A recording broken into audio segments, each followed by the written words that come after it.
Hello, my Renew fam, and welcome back to my channel where I empower you to change the way you view yourself, your circumstances, and your life. Today is Thriving Thursday, and I'll be sharing with you how I was able to start my private practice in just 1 year. So if you've watched any of my prior videos, then you know that I am a licensed therapist. My background is in social work, so I am a licensed independent social worker with an emphasis in clinical practice, which makes me a LISW-CP. And upon getting my license, I always knew that I wanted to start my own business, but I had no idea of what kind of business that I wanted to start, what services I wanted to provide. I knew I would provide therapy in some form, but I did not know if I wanted to go the traditional route of doing private practice or if I wanted to do something different. So if you've watched some of my prior videos, then you know me starting my private practice was 100% a God move.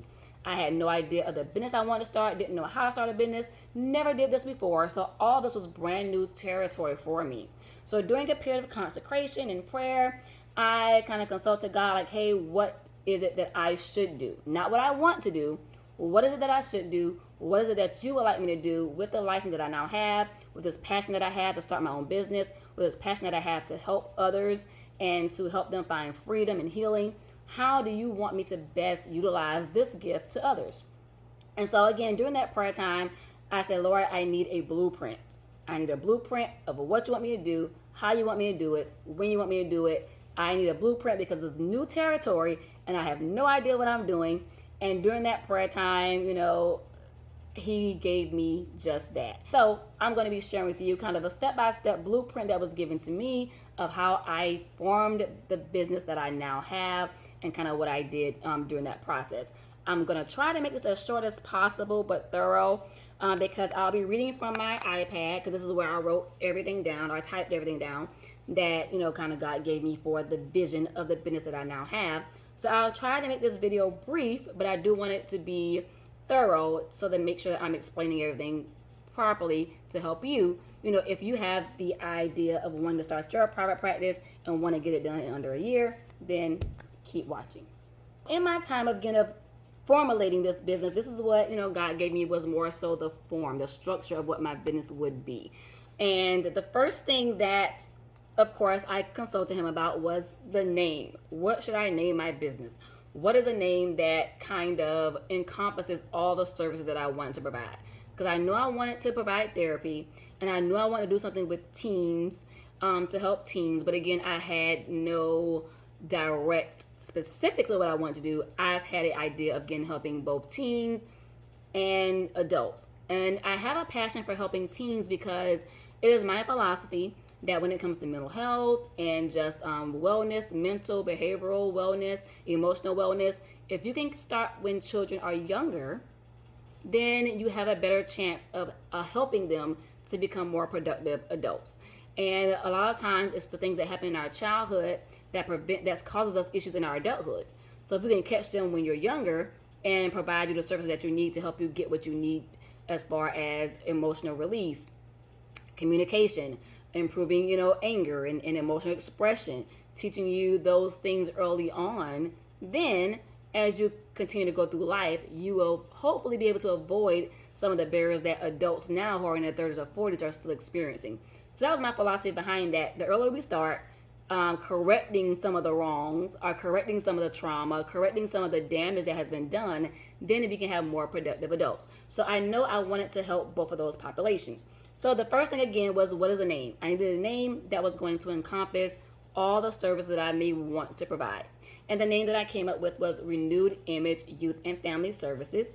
And I was like, okay, I like that name because of my idea. I want to renew your mind, renew your thinking, renew your life by teaching you to change your perspective. Because again, it's my philosophy that once your mind shifts, everything else falls into place. And my business name is a direct encompassing of that thought, that philosophy, and that ideology that I have.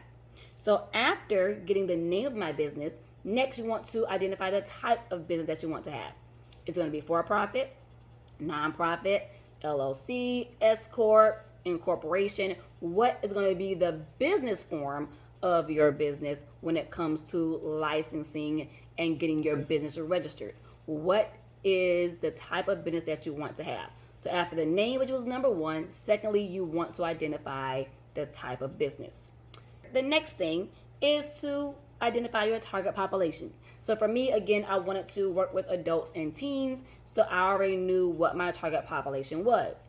So after identifying what your target population is, the next thing you need to do is look at how many clients will you need for each of the services that you want to provide. So after thinking about, providing therapy and working with teens, I said, well, hey, I think I want to do something more of the mentoring space for teens. So if I'm going to do mentoring and therapy, how many mentoring clients will I need? How many therapy clients will I need in order to sustain and have longevity in my business? And identifying the number of your target population, of each target population, is also going to help you later on when you're looking at pricing, and the rate you want to charge for your services. And so after looking at the target number, I said, hey, for mentoring, I want to do maybe about 20 girls a year. And then because it'll be a year-long program, so for 20 girls a year would probably be sufficient. And then for my therapy services, I will need at least 10 to 20 clients booked per week. And that will help me sustain, because my private practice is part-time. So if you're full-time, you may want more clients than if you're part-time. So you want to identify that the type of business, target population, the target number that you want to serve, based off of if your business is going to be full-time or part-time. Then after identifying that, I really broke down the services, the purpose of the service, and why I wanted them. And the way I wrote this down too, you probably won't be able to see it too well, but how I wrote this down, you get the glares there, but how I wrote this down, I wanted to be descriptive, because I also knew that I needed to do a website, or I wanted to do a website of my services. So as I wrote this down, I was very descriptive. So again, after doing the name, the type, target population, target number served, then I broke down the services that I want to provide and the purpose of each service, because that information is going to go on your website. So you can write this down in a format where you can provide this purpose and all those things. It will make it easier if you're going to do a website. You can use this as a blueprint or an outline to start putting that information on your website. So I broke down again what the services were, the purpose of the services, and how I want those services to be outlined. Like with my mentoring, I wasn't providing mentoring every day. Is I going to do mentoring certain days? Is it going to be 5 days a week? Therapy, are you doing therapy every day, or are it going to be certain days? Especially again, if you're part-time and or full-time, you want to look at, is there going to be a set time that you're offering the services, or would it be all week long? So I broke all that down. So for my mentoring, twice a week, 3 times a week, I offer mentoring services for teens. Course therapy is throughout the week. And along with that, again, I started to think about the rate. What did I want to charge for mentoring? What did I want to charge for therapy? And again, the rate that you set should be based on the amount of money that you need in order to sustain a working business. And that leads us kind of into our next thing. If you're going to start a business, is it going to be virtual, or is it going to be a brick and mortar? Because if you're starting a virtual business via telehealth services, online services, the money that you put into those services is going to be, or the money that you put into forming that is going to be different than if you're doing brick and mortar. Because brick and mortar, you're going to have rent, lights, grass maintenance, repairs.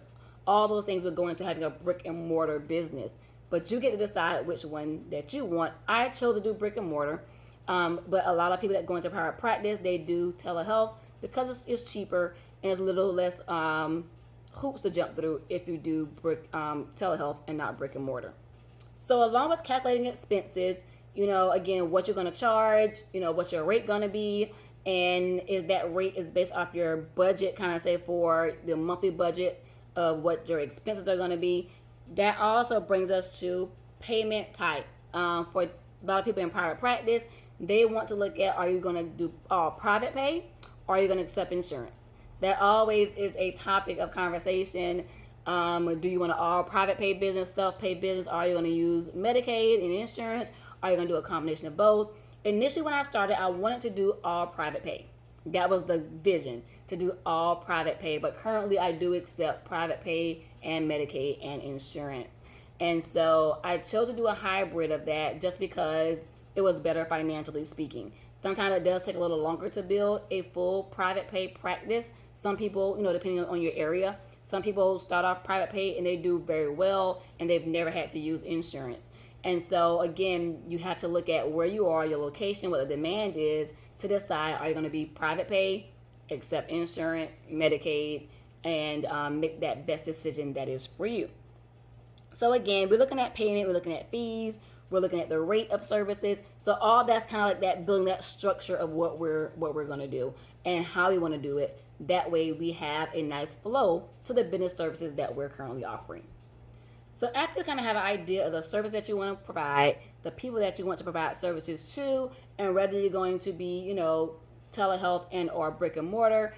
For me, because I was brick and mortar, I had to consider the location of my business. But if you're strictly telehealth, you don't have to worry about location, but I had to see where I wanted my business to be planted because, again, I was going the brick and mortar route. I wanted a physical building to have my mentoring so we could come together, do activities. And I love hands-on. I love face-to-face. And although I know telehealth has taken over the world, I feel that nothing can replace face-to-face interaction because you can get a different vibe from your clients when you're looking at them face-to-face instead of virtually. So again, that's what I want to do. So I had to look at the location that I wanted, where I wanted, what area, what town I wanted my business in. And then I began to think of the hours of my business. So whether you're telehealth or brick and mortar, what are your hours going to be? Are you open 24 hours a day? People can just schedule appointments whenever. What does that look like? And if you're, again, full-time or part-time, are you working 8 hours a day? Are you working 6 hours a day? Are you open 7 days a week, 5 days a week, 3 days a week?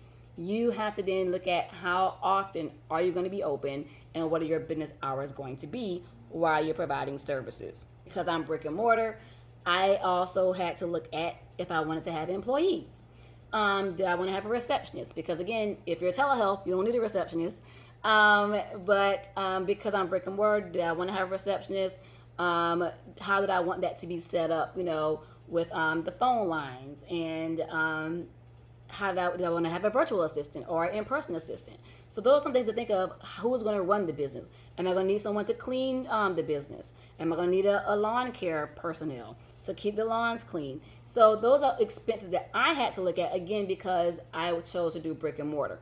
So if you're going to do brick and mortar, those are things you have to consider. If you're doing this all virtual, you can skip this part. This part does not pertain to you because those are not areas that you would need assistance in. After getting that, again, initial structure out of the way, who I want to serve, when I want to serve them, where I want to serve them, the next thing was now taking all that information and putting it into a website, because I knew I wanted a website out the gate because I just felt that that would give me more of a professional feel. Again, you don't have to do a website if you don't want to, but I just feel if I am looking for therapy services and the provider doesn't have a website, I'm going to think it's a little sketchy, just me. So I know how I think when I'm looking for a provider. So I wanted to take that into consideration for people who may be looking for me.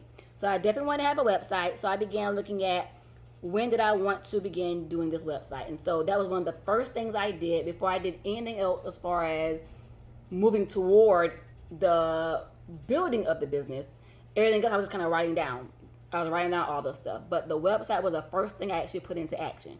Let me find a website developer who can develop my website, get my logo done. And luckily, I was able to find someone who was able to do all three. So they made my website and my logo. And they also gave me some business cards to start off with. So it was like a 3-in-1 package. So I knew I wanted a website.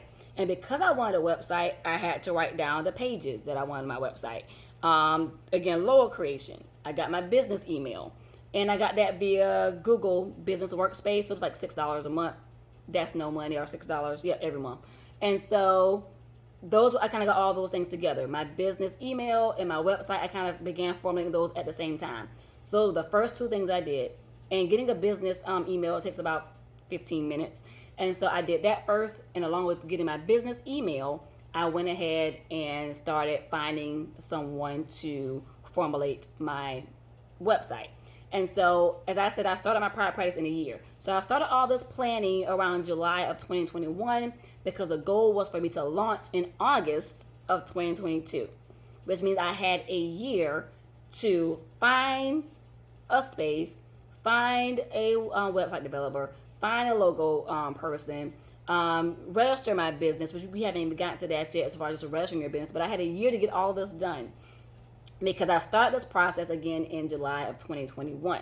And so again, I wrote all this down. I began to look at my website, my business email, and because I wanted to have a very professional feel to what I was doing. But again, you don't have to have a business email. You don't have to have a website. Some people use their social media. Some people use their personal emails that they already have. So you don't have to have a website or have to have a business email. But that's just what I wanted to do because I felt it gave me a more professional feel. And so I went that route of having that done. And in addition to using social media, some therapists, a lot of people in private practice, they've actually built their own websites. They developed their own websites. I tried it. It was not for me. I had no idea what I was doing. So I'm like, let me just get somebody else who can do this and do it right so I'm not wasting time trying to do it and failing miserably at it. So again, a lot of people did create their own websites via WordPress or what is the other one? I think it's Wix.